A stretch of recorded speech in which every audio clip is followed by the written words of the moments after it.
Good morning, Class 5. For punctuation today, we're going to look at using commas, and in English you are going to write an eyewitness account. So you're going to pretend that you've seen an incident and you're going to describe what you saw.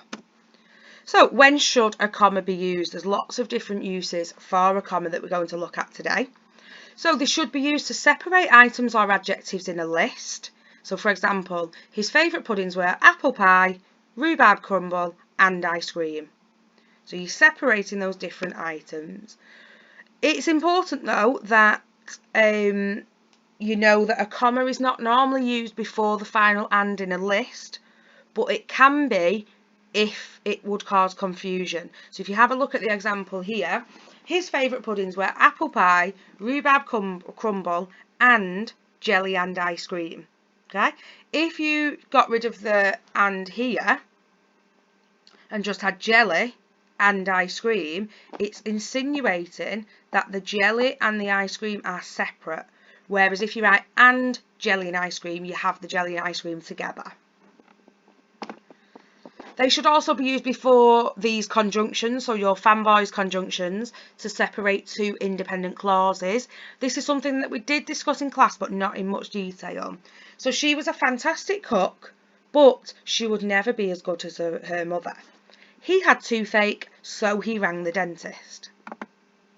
To separate a fronted adverbial from the rest of the sentence, so that could be a fronted adverbial where it's just one word, or it could be an adverbial phrase. So given the terrible weather conditions, that is your fronted adverbial. The crew of the yacht were lucky to complete the race. As the last ray of sun disappeared, Yasmin crept silently out of the house. This should also be used to indicate parentheses. Now this is one that you should all be able to use. So Milan, the cleverest boy in the class, was often late for school. CBBC, which is based in Manchester, is a popular children's TV channel. And then lastly, to separate direct speech from the rest of a sentence. Martina called Mum. It's time to leave for school. Stop right there, the man commanded. This is private property. So they're the 5 uses of commas that you're going to look at today. Oh, sorry, there's an extra one there. To separate main and subordinate clauses. So while you are waiting, you can read a magazine. Although I love football, swimming is my favourite sport.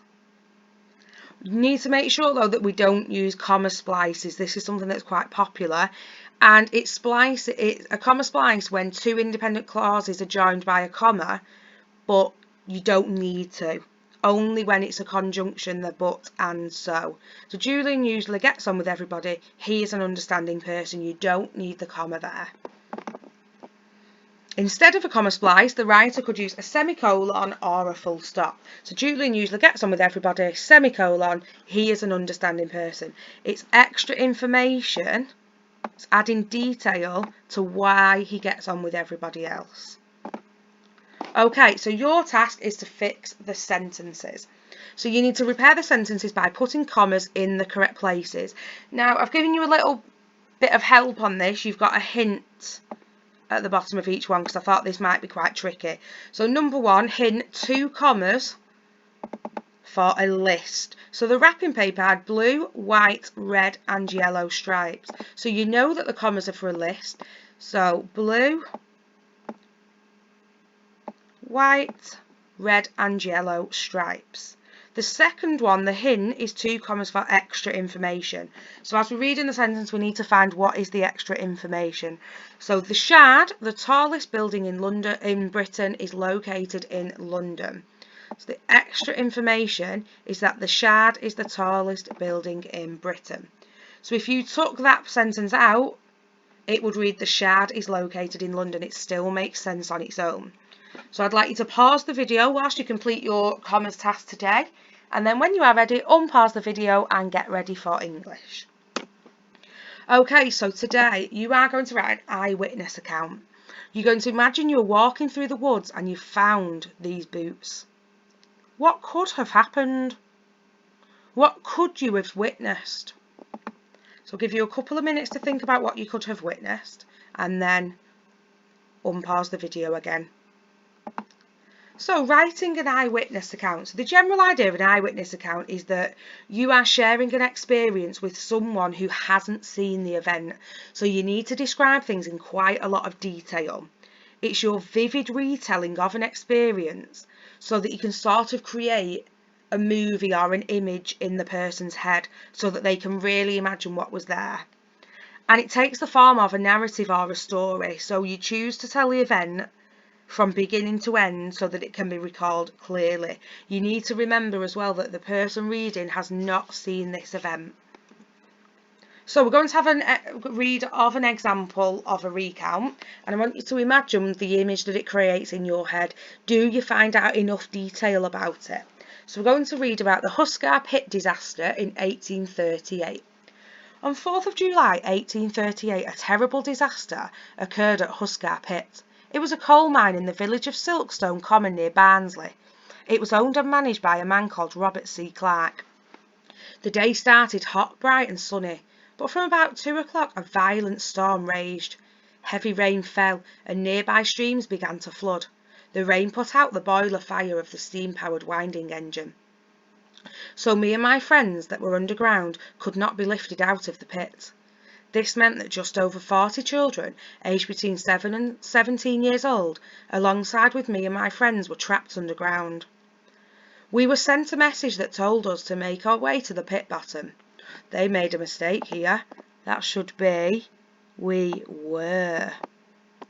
We were sent a message that told us to make our way to the pit bottom and wait for the boiler to be relit, to allow us to be lifted out.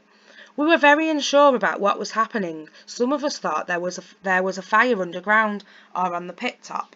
My friend kept saying, "I keep hearing a clap of thunder. I hope it's not an explosion."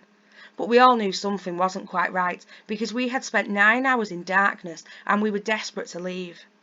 After a while we feared for our lives. The children, who were only 7 years old, started to panic because they were missing their parents.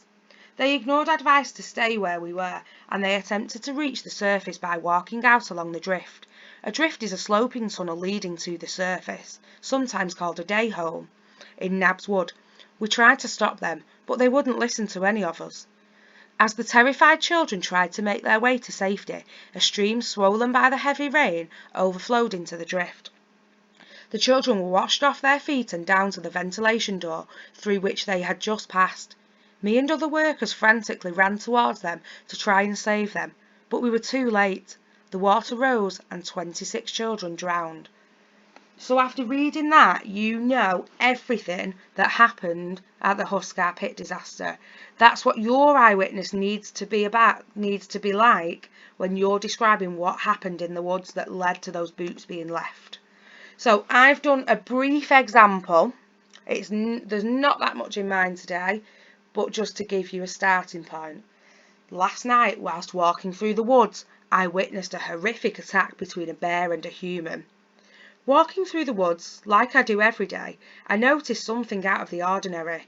It was dark, so I couldn't quite make out what it was that was lurking in the pathway. Scared and alone, I didn't want to go any closer, but my inquisitive mind told me to go and explore, something I deeply regret now. However, it seems that I wasn't alone at all. A man was walking in the opposite direction to me. That's when I heard it, the most ear-piercing scream I have ever heard. It almost burst my eardrum. Because it was dark, I could just make out figures, so I had to get closer. So now I would continue my writing to discuss what happened as I got closer. I'm excited to read what you've done today, guys, so make sure you get your parents or carers to send me any work that you have completed.